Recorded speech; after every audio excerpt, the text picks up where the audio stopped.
Durante los últimos 100 años ha surgido la idea sobre el contagio de las enfermedades infecciosas. Nunca antes se habló en la historia de la medicina sobre que las infecciones fueran el origen de la enfermedad. De hecho, ninguna medicina que no sea la oficial alópata considera el contagio como la causa de las enfermedades. Nos referimos a la medicina china, ayurvédica, homeopática, naturópata. Por supuesto que la nueva medicina germánica tampoco considera el contagio ni a los microorganismos como causas de la enfermedad. Pero, ¿de dónde viene esa creencia? ¿Por qué razón la medicina oficial insiste en esta falsa teoría médica? Pues ha llegado el momento de cuestionarse una teoría impuesta por los mismos de siempre. Los microorganismos han existido siempre, sin embargo no podíamos verlos hasta que se inventó el microscopio y empezó a ser utilizado en medicina a mediados del siglo XIX. Cuando se observaron los primeros microorganismos, surgieron dos posturas completamente opuestas. Una que pensaba que estos seres de los que no sabíamos nada eran obviamente agresivos y teníamos que defendernos, una postura poco científica, dado que los microorganismos no nos estaban invadiendo, sino que siempre habían estado ahí, solo que ahora podíamos verlos. Otro grupo, la amplia mayoría de científicos y médicos de la época, pensó que, justamente porque siempre habían estado ahí, cumplían alguna función biológica que hasta ese momento desconocíamos. Estábamos en plena revolución industrial y la creación de patentes generaba buenos ingresos a los industriales. Pasteur trabajaba en la industria química, pues era doctor en química y no en medicina.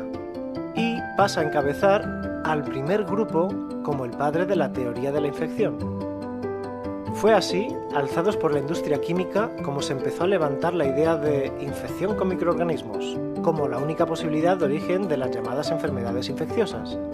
Sin hacer los estudios necesarios para comprobar esta teoría, se empezaron a crear todo tipo de productos químicos y vacunas para combatirlos. Según los propios libros de historia de medicina, hablan de que estas vacunas fueron probadas en personas usadas como cobayas, animales de experimentación. En nombre del progreso había cierta impunidad en el mundo médico y científico para experimentar con niños de orfanatos o víctimas de guerra. Surgió la microbiología como una nueva ciencia y hubo algunos científicos que comenzaron a observar e investigar a estos nuevos vecinos, estos hasta entonces desconocidos bichitos. Entre esos científicos se encontraba Robert Koch, que era partidario de la teoría de la infección y que estableció 4 postulados que deben cumplirse en todas las enfermedades infecciosas. Los postulados son los siguientes.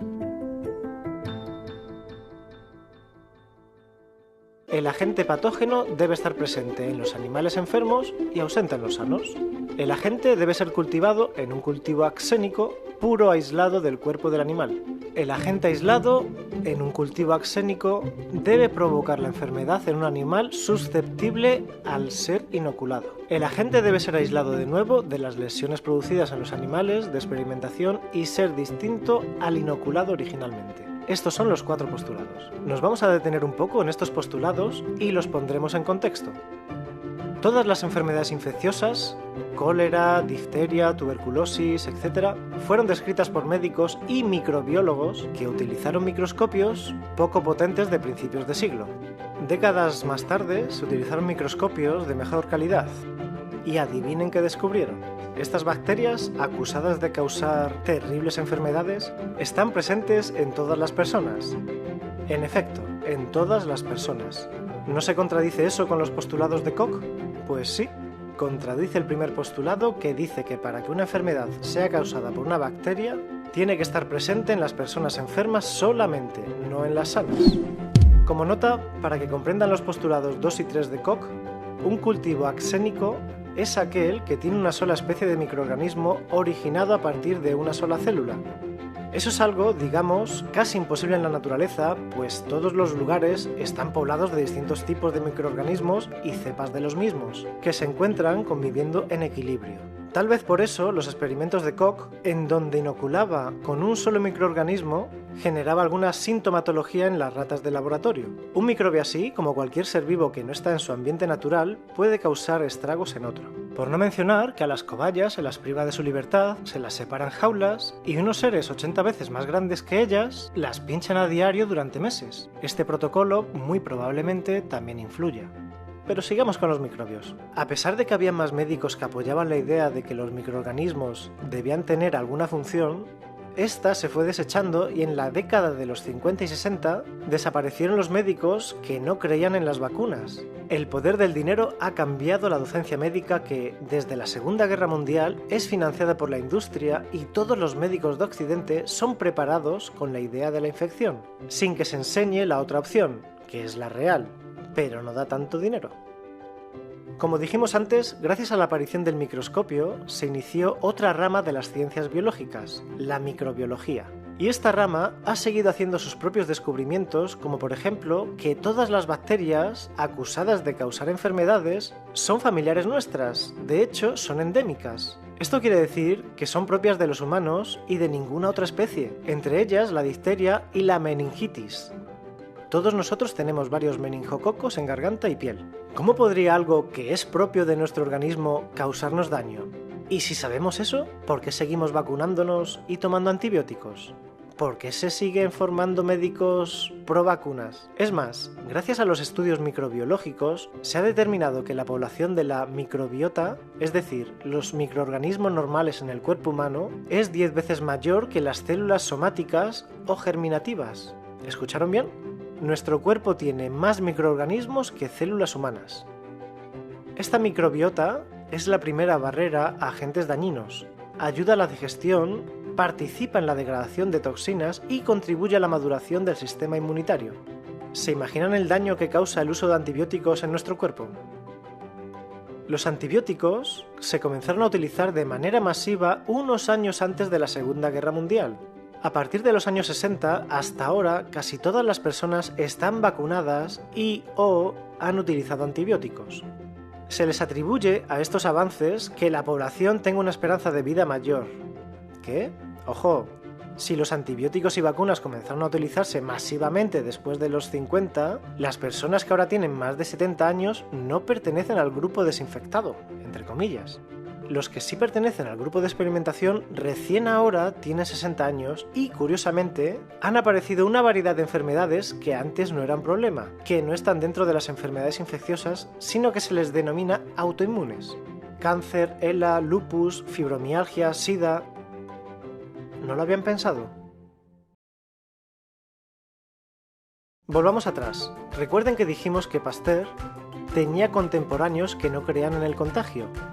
Uno de ellos era Antoine Béchamp. Ambos, científicos franceses que proponen dos explicaciones opuestas sobre la enfermedad. Mientras Pasteur explica que son los microbios los que producen enfermedades, Béchamp presentó la teoría celular, donde las enfermedades son las que vuelven patógenos a los microbios. Qué conveniente que el segundo pasara al olvido. El Dr. Hammer y sus descubrimientos ponen nuevamente a la teoría de Béchamp en la mira y, más aún, demuestra con la cuarta ley biológica el rol beneficioso de los microbios en los procesos involucrados en los distintos programas biológicos, ayudando a eliminar tumores o en la formación de nuevos tejidos. Ya veremos más adelante esta ley con detalle. Por el momento sabemos que el contagio es un nuevo paradigma que se cae porque no tiene sustento científico. Nacemos perfectamente preparados para vivir. Para terminar, una historia curiosa. Abigail y Brittany Hensel son gemelas idénticas que nacieron siamesas el 7 de marzo de 1990 en Minnesota, con una extraña anomalía conocida como policefalia. Los médicos pensaron que no pasarían del primer día de vida. Las niñas fueron creciendo compartiendo sistemas, órganos y extremidades. Tienen 2 cabezas, 2 corazones, 2 brazos, 2 médulas espinales y 2 espinas dorsales, que combinan con una misma pelvis, 3 pulmones, un hígado, 2 estómagos, 3 riñones, un intestino grueso, un intestino delgado, un aparato reproductor y 2 piernas. ¿Pueden imaginar una relación más estrecha entre 2 personas? Ellas comparten casi todo su cuerpo, incluso su sangre, pero no tienen las mismas enfermedades. Así es, se enferman de cosas distintas porque son personas distintas y perciben el mundo de manera distinta. Los médicos hablan de un enigma. Nosotros sabemos que no hay tal enigma, sino que las enfermedades, como las conocíamos, no existen. Hay programas biológicos con pleno sentido que se originan por haber vivido un evento inesperado, dramático y vivido en soledad, al que el Dr. Hammer nombró DHS. Ni virus, ni bacterias, ni hongos, ni casualidades, ni azar tienen nada que ver. Estas dos hermanas desmontan ellas solas la teoría del contagio instaurada por las empresas farmacoquímicas, con Pasteur a la cabeza hace poco más de un siglo. Desmontan ellas solas el supuesto rol maligno de nuestros aliados microorganismos que cumplen una función beneficiosa en nuestro organismo y en la naturaleza. Más adelante profundizaremos en la teoría del contagio microbiano, en esa mentira que ha dado millones de beneficios a sus promotores a costa de seres humanos que depositaron su confianza en ellos y les creyeron.